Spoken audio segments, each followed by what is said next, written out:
Well, this isn't going to be a flying video. I notice a lot of YouTubers have other things they show in their videos, different content. What can I show?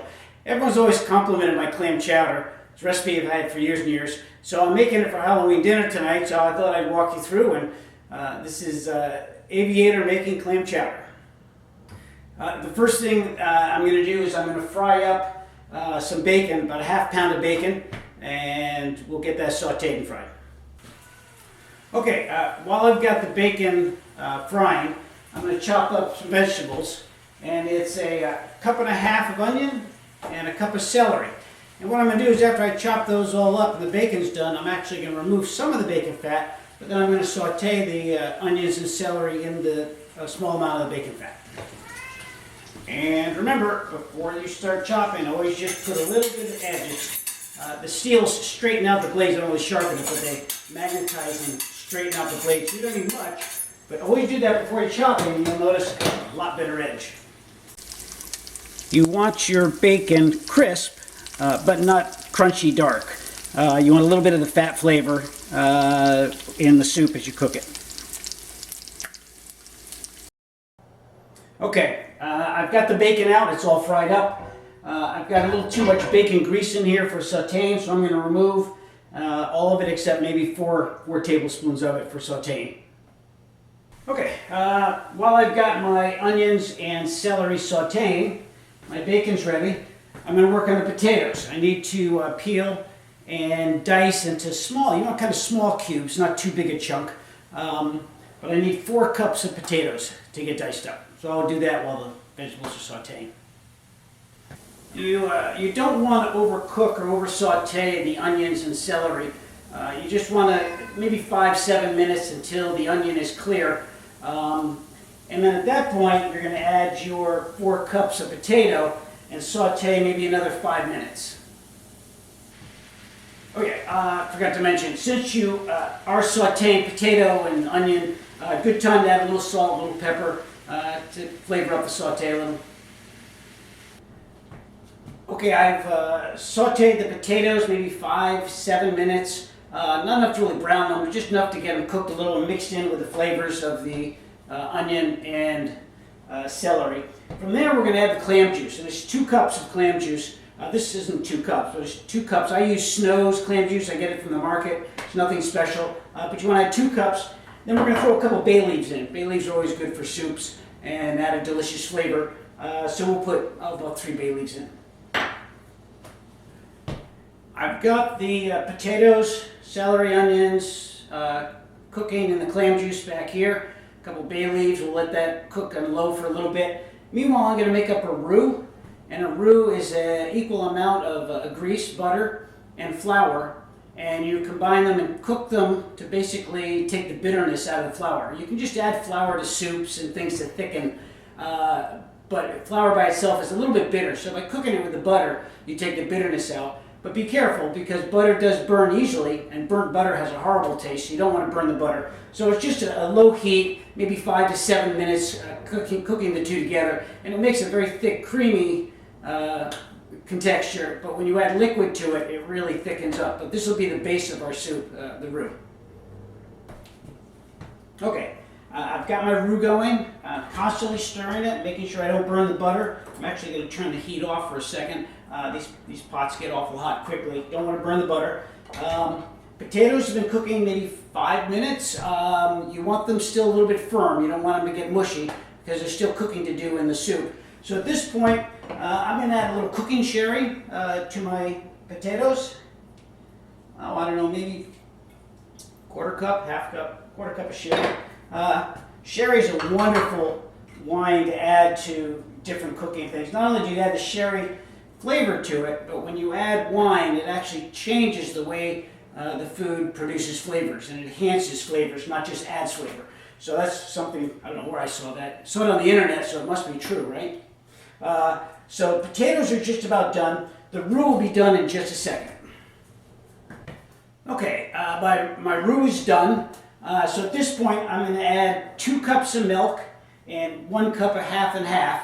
Don't want to add it all at once. You want to blend it into the roux and mix it in and get the consistency up. So we'll add that to the roux.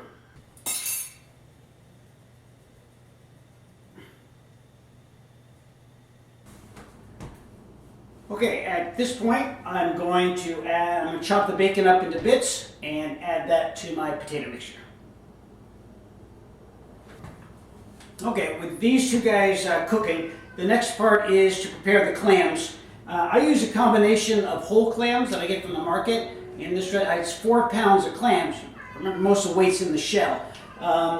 And then I use 3 cans of the whole baby clams. I don't like the chopped clams because the clams are too small. These make nice sized chunks in the clam chowder, so I get the whole baby clams. And we're going to prepare these by steaming them, opening them up, and then shucking them. And then these are a little bit big. We'll chop these into maybe halves or quarters. And then we add that to the mixture. I lost the footage, maybe I deleted it, of preparing the fresh clams. And remember, when you get them from the market, I assume you get them from a meat market or fish market, might put them in a baggie and then put them in paper. Remember to poke a couple holes in that baggie if you put it in the refrigerator for a little bit. The clams do need air to breathe. They are living, they're not dead at this point. So you don't want to suffocate them, you don't want to leave them on a counter. So you want to poke some holes. I opened the paper bag, poke holes in the plastic bag, and had it in my refrigerator for maybe 2 hours before I used it. I wouldn't hang on to clams for much more than a day and not be a little worried. So I steam them. What I do, I put them in an open pot with a steamer, put the lid on it. Maybe 15 minutes they open up. And once they've opened, that tells you they're ready to be shucked. Then I take them over and you just basically peel them open. You scrape the insides off the muscles or the tendons.